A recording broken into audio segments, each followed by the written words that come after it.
A lot of people ruin the engines in these Mustangs. They either run them low on oil, they try to swing donuts with low oil in them, or whatever the reason is, they're not good on the maintenance. They end up getting a rod knock. And this has happened a lot. I see so many videos on the Facebook pages where people are like, hey, what's this sound in my engine? And they rev it up and it's knocking. And then everyone tells them you've ruined the engine, and there's so much advice out there, different ways to go about fixing it. Some people are saying, oh yeah, rebuild it and do this and that.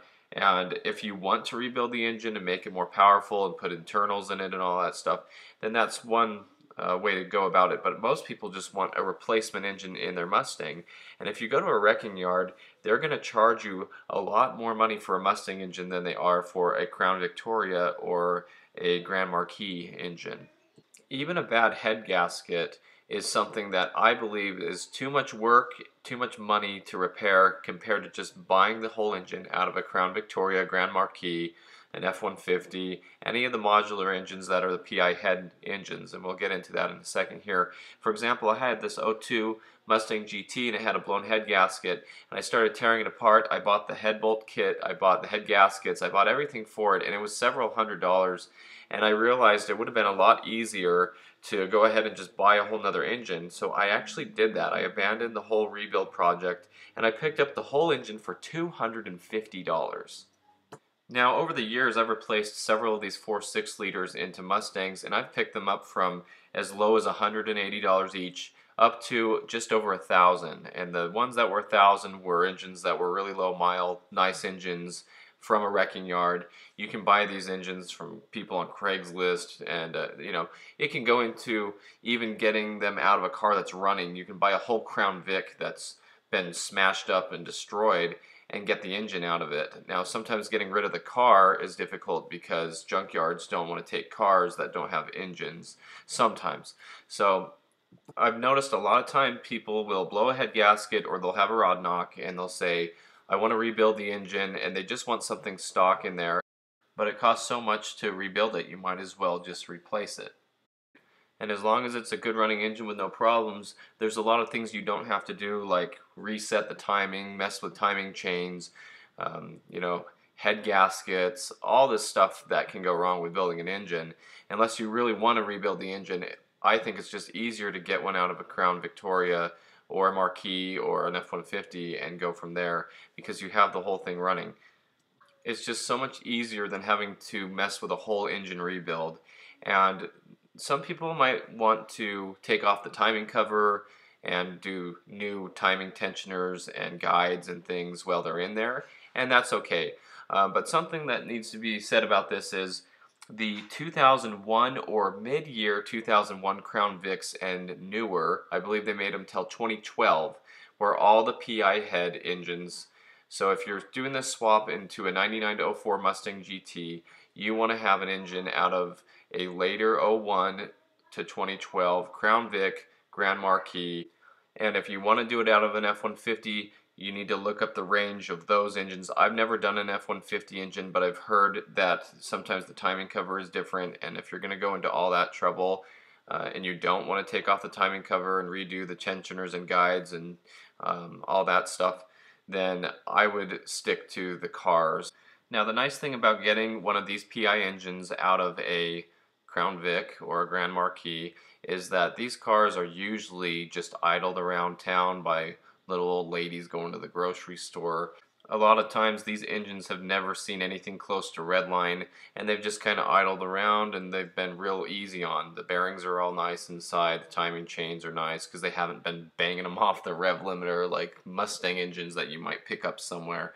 Now, I've got a couple of these out of wrecked police cars and highway patrol cars, and that was okay because I know the maintenance records on those cars are all up to date. I know when they're taken care of by the state or the city, they take care of their cars and they have regular oil changes. They don't miss anything like that. So on one hand, that's a good engine because you know it's been taken care of. And all those engines I've had, I've taken off the valve covers and they've been very clean inside. But it's also good to note that with a police car, you have a lot of idle time. You have a lot of running fast to get places, and so they'll probably see more abuse than a engine that a little old lady's been driving around in her Crown Vic somewhere. And so there is something to consider. There are more idle time for a police car, so your bearings have more rotations on 'em, more use. The timing components are used more from all that idle time. But for the most part, the police engines I've gotten have been really good ones, and they've all run very nice and smooth, and the oil changes have been done right on them. Now, as far as the engine is concerned, the long block from the crankshaft all the way up to the heads is the same on these PI engines. Even the camshafts, everything is the same. So the Crown Vic, the cop cars, the taxis, all these cars that were 4.6 liter PI head engines are the same, and the only difference in power was gained through the tune or the intake manifold, the exhaust, the air intake. So they are the same cams, the same heads, the same crank. Everything is the same for the Mustang. And some people don't want to put a Crown Vic engine in a Mustang because they say, oh, I feel like I don't have a Mustang engine anymore. Well, they were all made on the same assembly line. It's the same engine. It just depended on what it went in. So there's really no difference. You just have to swap all the Mustang stuff over. So in this last case, I went and got a 2004 Grand Marquis engine, and you can see as you look around it, this is from a wrecking yard, and the flex plate on the back there, we'll get to that, that's different. You're going to put a flywheel or the Mustang flex plate back on there, but it is the same engine, the heads, everything are the same, and so you just want to make sure that you get the right year, and you can even ask a lot of wrecking yards and they'll tell you if the timing cover is the same on that specific year. In this case, it was a 2004 engine going into an '03, and they said the timing cover on this Grand Marquis engine was the exact same, so I didn't have to swap that over. So the first thing I did when I got this engine back was I took off the wiring harness, because that's going to be different. A lot of wrecking yards are just going to cut these off in different places to get them out of the car, so they're garbage anyway. The fuel rails and the fuel injectors are different as well. Here I took off the flex plate so I could put the Mustang one on, and well, we see this intake manifold. There are a few things to go over. The Crown Vic and the Mustang's intake manifolds are interchangeable. The F-150 has higher runners as far as I know, but the Crown Vic and the Grand Marquis have the same intake manifold, although the upper part's different, the plenum, you can unbolt that and change it over to the Mustang one. And looking at this one, notice how this is an aftermarket one that has gaskets already built into it, so do not double gasket it. I've seen where people have put the Ford intake manifold gaskets down on the heads, and then they put one of these on and they double gasket it and coolant shoots out of it. That happened to my brother's GT, and I saw someone at a shop who was just about to do that, and I had to stop them. So just so you know, some intake manifolds come with built-in gaskets. Be very careful of that as well. But the intake manifold is interchangeable. While we're on this topic, make sure to pound a new pilot bearing in there if it's a manual car. But other than that, you can see it's very much the same engine. I like to clean these out because you don't know how much dirt and debris is sitting in here, and it's just less junk to get in it. So there in the center, that's a knock sensor. The Mustangs don't have that. You can just unbolt that and take it out. And I like to clean inside the runners, the intake runners. You know, I've seen people who have garbage down in there. They get like a little acorn or you know, anything can go down in there and ruin the valves and everything. So you just want to suck that all out and clean it. And I did it. I cleaned it very nice. I got these mating surfaces cleaned up with a Scotch-Brite, and then I went ahead and put tape on them because that'll keep anything from falling in there. So that's something that you definitely want to do when you're working on these, is close everything off. This is the oil filter adapter housing, and I took it off. I believe it's different on the Crown Vic. I'm going to reuse the one on the Mustang, clean it up with a Scotch-Brite so the mating surfaces were good. And if you have a Mustang that had a knock or anything where there's metal in the oil and that's been circulating around, when you take off your oil filter adapter gasket, clean and the housing, clean out the housing really good, or get a new one. I've heard people say just get a whole new housing, that way you know that there's no little pieces of metal in there that are going to get sucked into the new engine. So then I just put the engine on an engine stand, and while we're here, let's point out that I think that idler pulley up there is an different spot than it is on the Mustang. You take it off and put it down below or something like that, but it does all come off, and then that bracket comes off too, and you can just put the idlers where they need to go, because the timing cover is the same if it's the correct year and the correct one like we've talked about, and you can just relocate those items for the Mustang. And then I wheeled it back into a nice clean place where I could work on it, and something that's very important to do with this is rotate the engine. I should have done that when I bought the engine, but the wrecking yard had told me it was running and it was fine. But you can't trust the oil that's in these things or anything about these engines when you get them. You want to change it all out anyway. So I did rotate the engine with the breaker bar, and it was a little bit harder to turn because I had put the tape on the heads there, so it was kind of restricting the air when it was sucking it down into the heads, but it did move nicely, so that's something you want to do. Some of these engines have the same valve covers, cam covers as the Mustang, and some of them are a little different. Most of the people doing the swap will have the Mustang engine to work with, so they can take all their old pieces off. Now just be careful, people have cracked these valve covers when they try to get them off the Mustang if the engine's still in the car. I've done it before. You try to get it off of those cam caps, and sometimes the back of the valve cover will crack when you're wedging it away from the dipstick tube if it's an automatic car. And so in that case, I was very careful. I'm not going to make that same mistake twice. So as you can see, in the case of this engine, it had a bad head gasket. Everything was rusted in there. I couldn't rotate this engine. It was more difficult to get this engine out because of that.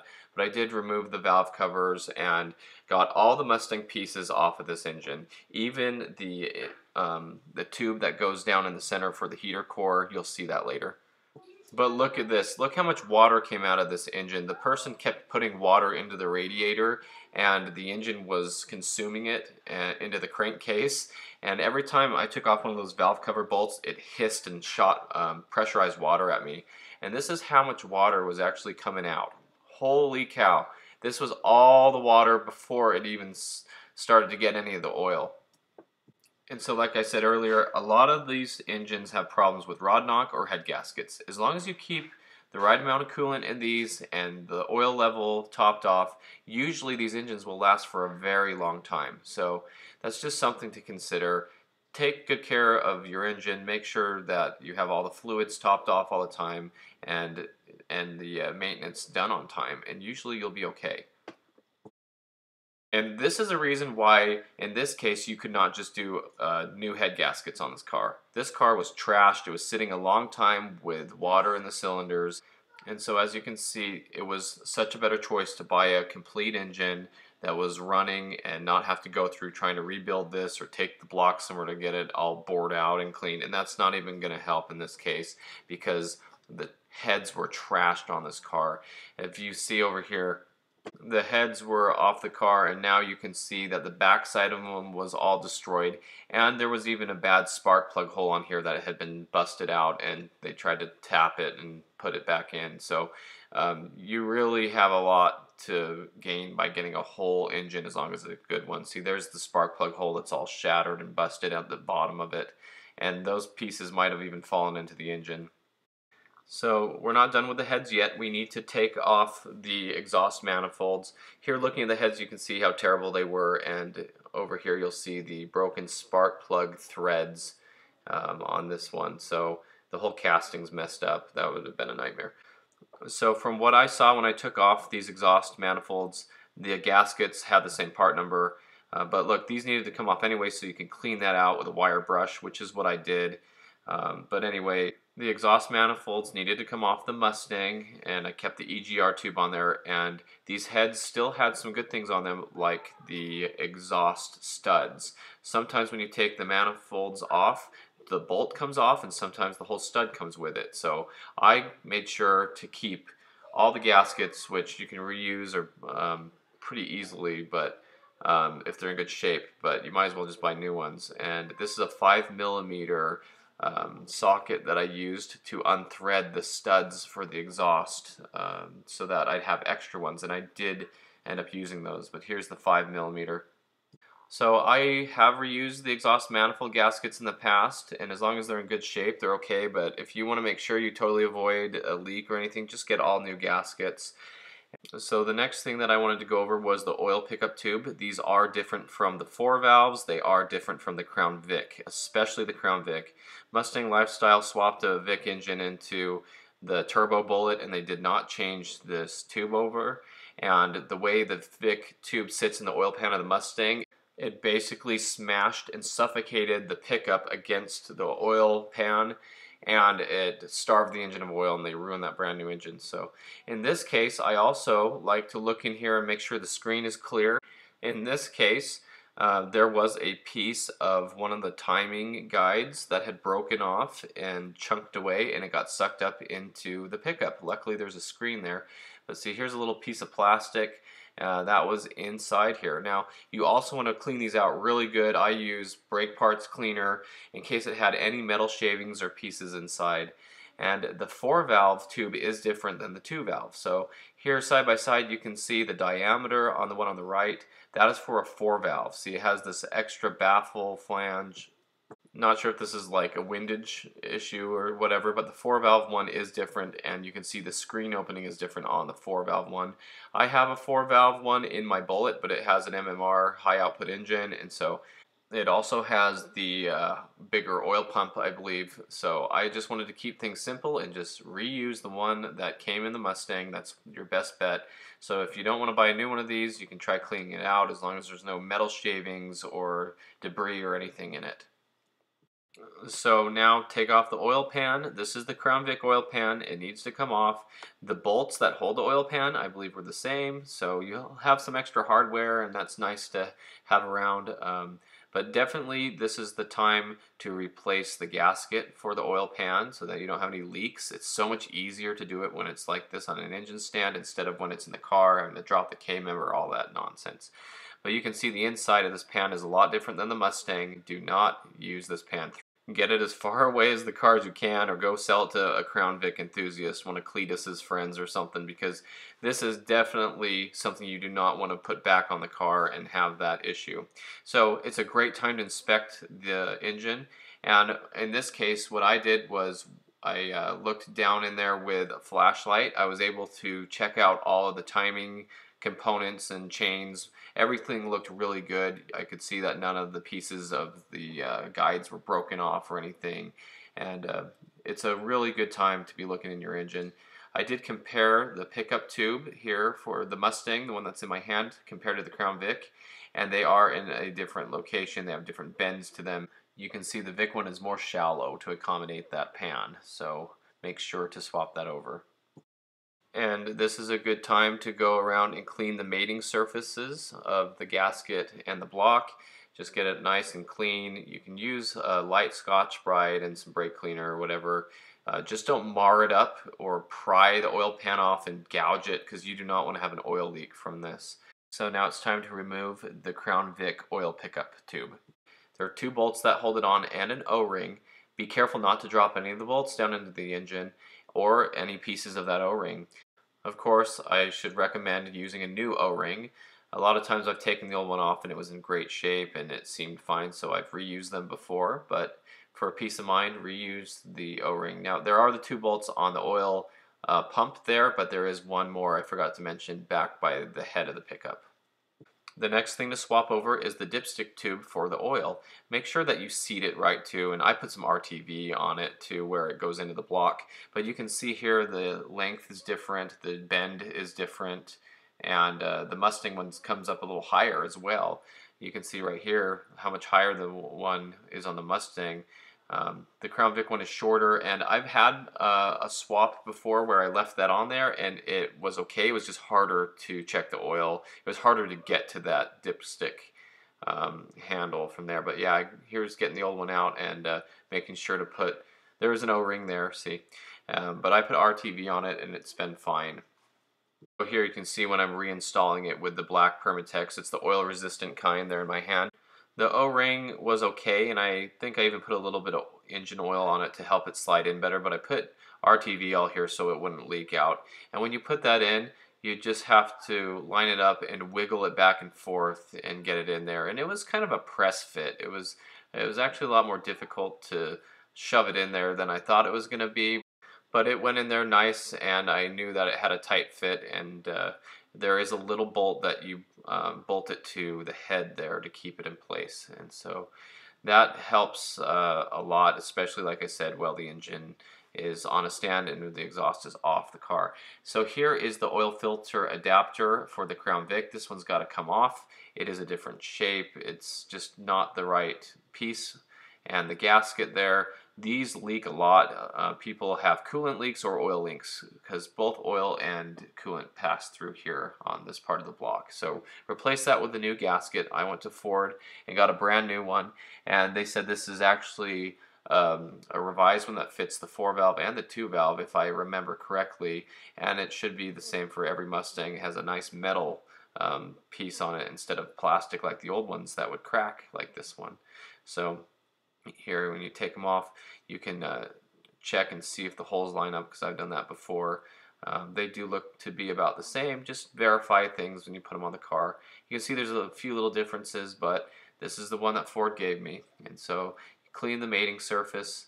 I had put this back on so that junk wouldn't get in here, but I did take a Scotch-Brite and clean that up with some brake cleaner, and just make sure that you're not getting any debris into the engine, because this will get junk into the coolant passages or the oil too. So there was a little bit of pitting here, a little bit of a crack in the aluminum, or whatever this was, the scratch here. So I made sure to fill that in with some black Permatex RTV. And the gasket actually should be thick enough to compensate for that, but I was really wanting to make sure that I did this right, and took all the precautions I could, because I don't want to have to replace this once it's on the car, once there's oil and coolant back in here. Do it right the first time. So here's the piece that came off the Mustang. Cleaned it out very nicely.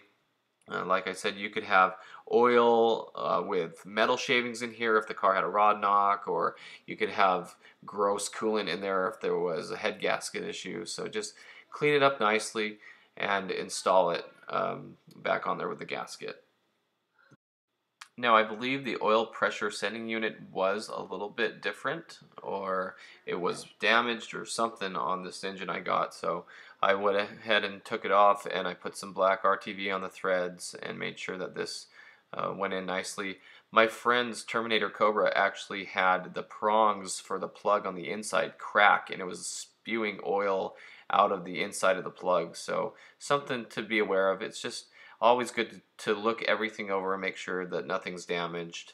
And so I just threaded that back in, and it's sealed up nicely. I just used an adjustable wrench on this one, and you don't want to over tighten it because it is aluminum, and you don't want to strip out the aluminum. You also have a chance of cracking the plastic or hurting the sending unit, so you don't want to do that. So this is a good time to look over everything and make sure that you did everything right, you didn't drop anything down in there. And I like to rotate the engine and make sure that everything looks good. You can see all the cylinders and pistons and make sure everything's right, make sure the screen's good. Just a good time to look everything over before you go ahead and put the new oil pan and gasket on. So here's rotating the engine. You can see everything moving and working, and just make sure, like I said, that nothing fell down in there. Now, like I've been saying this whole video, you really need to make sure that everything you put back on this car is clean. This oil pan had the blown head gasket and little pieces of the timing tensioner guides in there, and so I made sure to clean it out really well. Not just vacuum it out, but I cleaned it out with parts cleaner.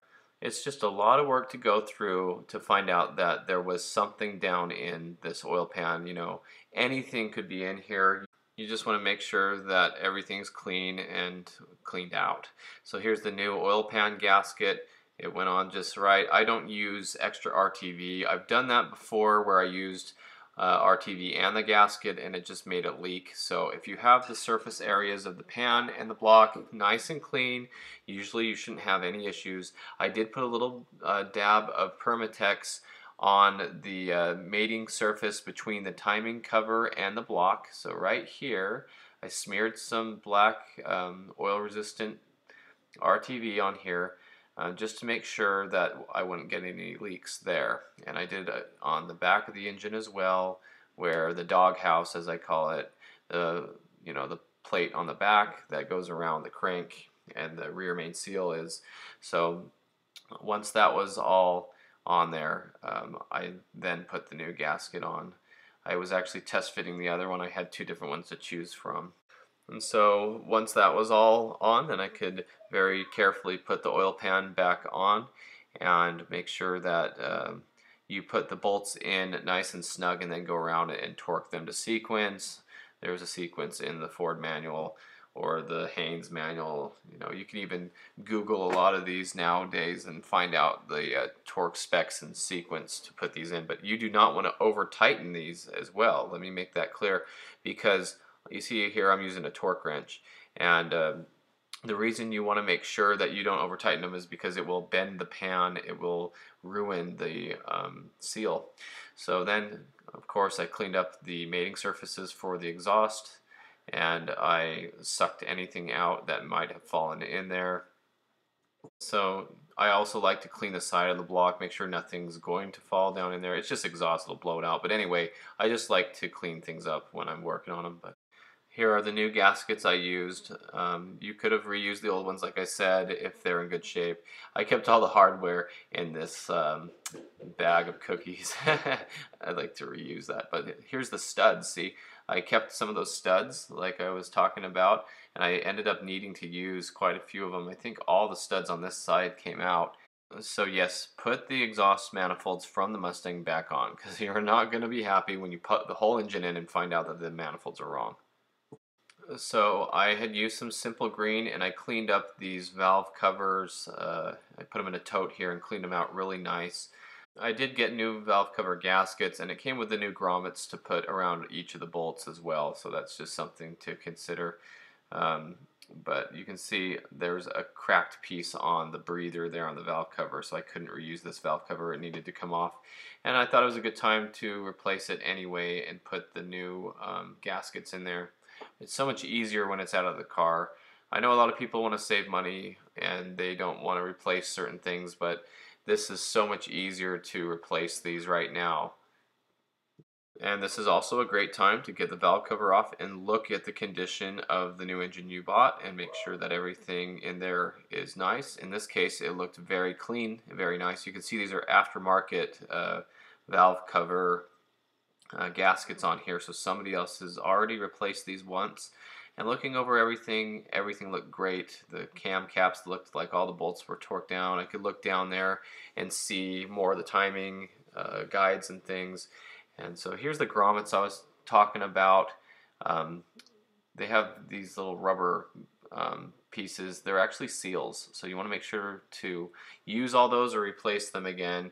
If they get cracked and leak, then you're going to have valve cover leaks. So the kits usually come with new ones. And again, cleaning up the mating surfaces, you can see where there's that blob of RTV where the head and the meets the timing cover. So I'm going to cut that off and clean it up as well. But just go around and make sure the mating surfaces are nice. There shouldn't really be anything crusty or gross on these mating surfaces.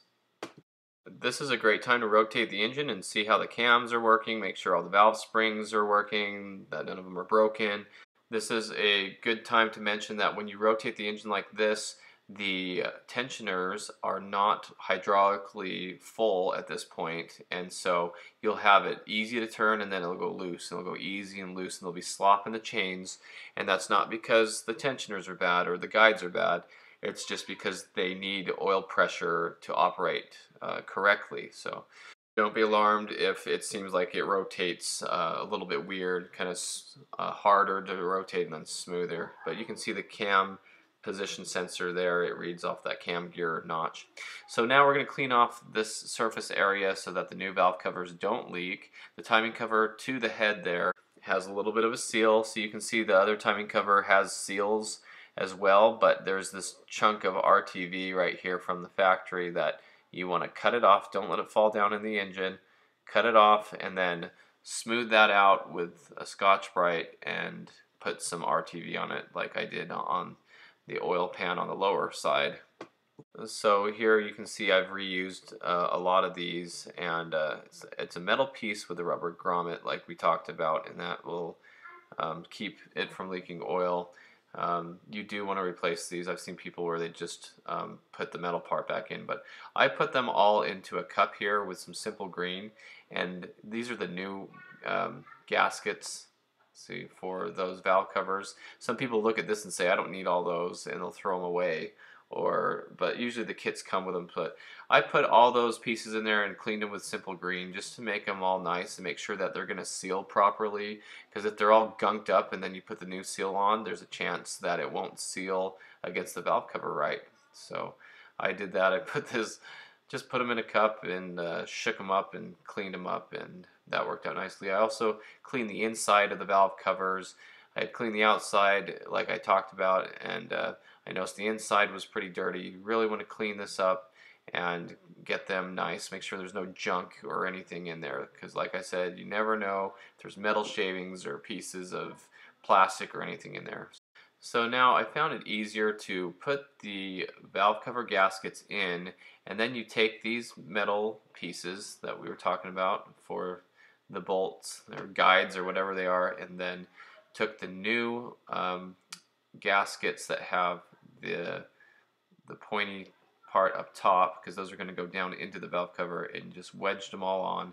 So that's how they're supposed to go on, and then you stick them up through the valve cover, and the gasket actually loops around and holds those in, and so you'll get those all lined up properly if you do it like that. And you want to make sure to put those all in and get them all installed, and then put the valve cover on the car. Now be careful, see how this little lip is sticking out? That needs to go behind the washer. That one was not installed correctly, and it's easy, you just keep wiggling it until you get it in there the way it's supposed to go. That little flap sticking out there could cause an oil leak, so just make sure that you work them all until the little flaps are underneath the rim of all those washer part of those stems. And so looking through here, that's how it should look. Much better. Go around, check all of them, make sure that they're all installed correctly, and then you won't have any oil leaks. And you can rotate them like that, see how good they look in there. And it's so much easier to install the valve covers like this, where they're all assembled. You can see I'm putting RTV here as well. I need to do that right now, and I did that on each side. That's where the timing cover meets the heads, and you don't want a huge glob. Most of it would probably push out when you tighten down the valve cover, but I just like to fill in the crack and smooth it out and just make sure that there's something there, and that'll keep it from leaking on the timing cover and the valve covers. So now it's time to install the valve cover with the gaskets on them, and just be very careful on this part. Obviously the dipstick tube is there, and you don't want to wedge it against there or crack the valve cover or even potentially damage the dipstick tube. So now you can put the valve cover bolts in. I like to put them all in snug, go around and help line them up this way. If you put them in on the top and tighten them down, or just the bottom and tighten them down, you'll get around to the other ones and find out that they don't line up correctly. You can see how much the valve cover is actually moving when I'm installing these and putting the next one in and the next one in.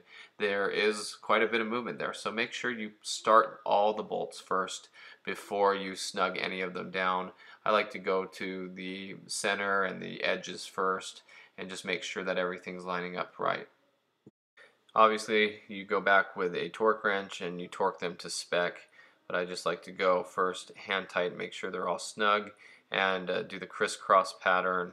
And once they're all in there snug and everything's right, then you go back with a torque wrench and you do these. I believe this is the sequence where you start on the edges and then you do like a crisscross pattern or whatever. You can look at the manual for that. But the next thing that we need to swap over is the heater core tube. This goes from the center of the block back to the heater core. So this is different on the Mustang, and it comes out in a different location than it would on the Crown Vic when it comes up to where the heater hoses would be. So basically what happens here is the water pump pushes coolant through this tube back to the back of the engine where the heater hoses are, and you need to clean this out.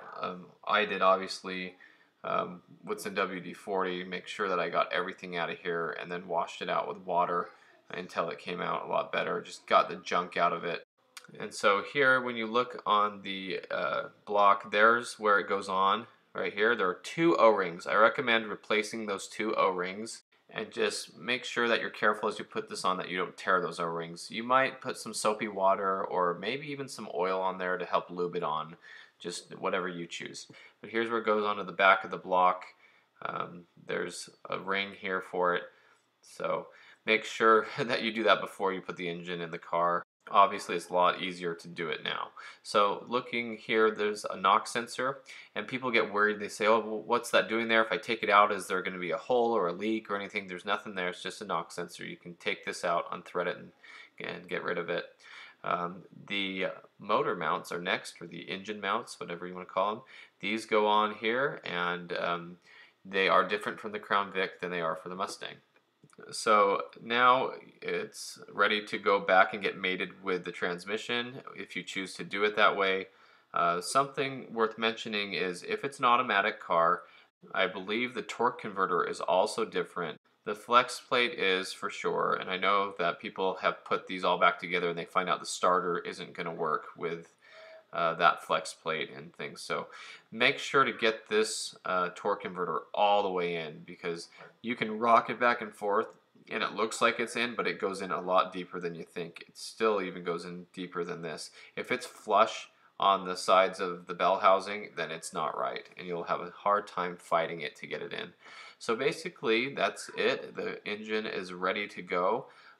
This little bracket on the front comes off. I just had it on there to help grab onto something while I was moving it around. And here I'm installing the flex plate for the automatic for the Mustang onto the back of the engine. And like I had said earlier, if you have a 5-speed car, remember to pound a pilot bearing into that center hole where the flywheel would go on. Don't forget that, or you'll put the transmission in and realize that there's no pilot bearing in there. So basically that's the engine complete, ready to go into the car. I believe I went over everything that needs to be swapped over. Like I said, the F-150 is a little bit different. I've heard the timing covers can be different. You can try to check and see if there's certain years that the timing covers are the same as the Mustang. I remember when I bought this one, they verified it for me. So here I'll have a startup with the exhaust manifolds open, no exhaust hooked up from the mid-pipe back, just to make sure everything's running. Obviously pay attention to how it sounds, make sure there's no knocking, make sure there's oil pressure, all the things you need to do. Oh, and make sure to put oil in it. Some people forget that step. Make sure that you have everything topped off.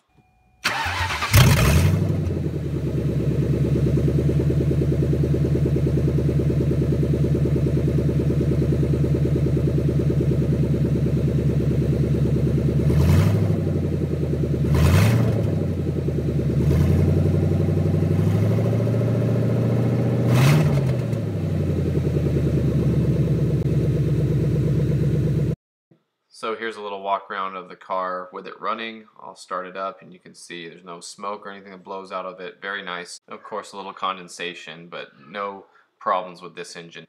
Very nice replacement engine.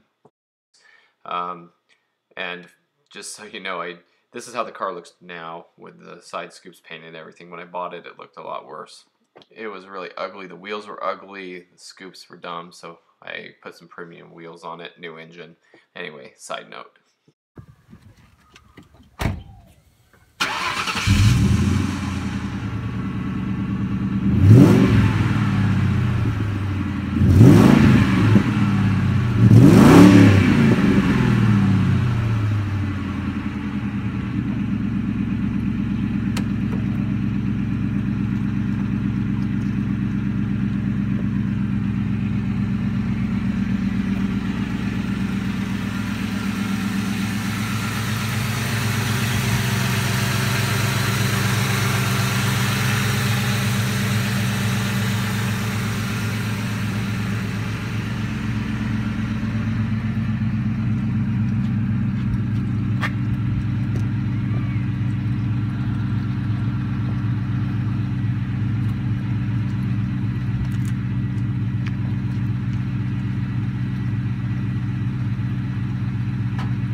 So I hope this helps everybody. I see this question a lot. Yes, you can put a Crown Vic engine in a Mustang. It is the same engine if it's the PI engine. Or the earlier years, the non-PI engines go into the older ones too. I tried to go over everything that you need to swap over. There's always a chance I missed something, but this was as close as I can remember. This is going back on this project, and you can see this whole project if you like to. I'll put a link in the description of the whole project of this car, buying it, fixing it up, everything. But I just basically wanted to try and explain everything you need to do to swap a Crown Vic engine into one of these cars. So thanks for watching. Stay tuned for more Mustang content.